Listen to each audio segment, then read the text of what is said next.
La chose qui m'a plutôt marqué, c'est quand on a vu les chiffres de tout ce qu'on a acheté, que c'était super cher, on s'en rendrait plus compte à ce moment-là.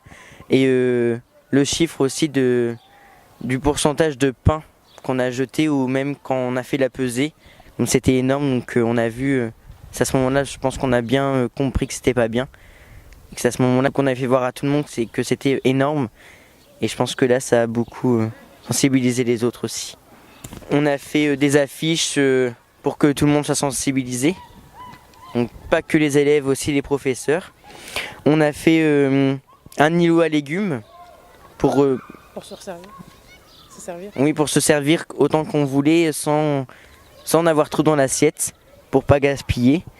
Et petite et grande assiette au self pour que les grandes faim, les personnes qui sont plus faim que les autres ont une assiette de meilleure proportion que les petites faim, ils ont une petite assiette pour leur proportion à eux. Donc on a mis en place un questionnaire sur les légumes bloquants avec les éco-délégués.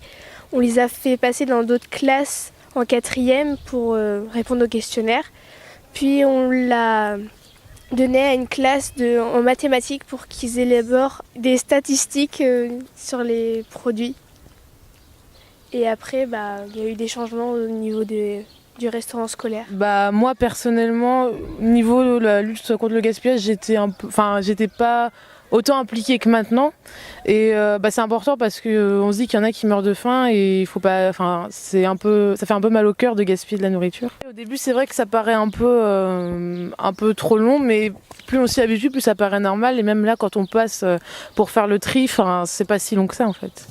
Et puis maintenant, on a le compost aussi. Du coup, on a des jardins et ça embellit l'établissement.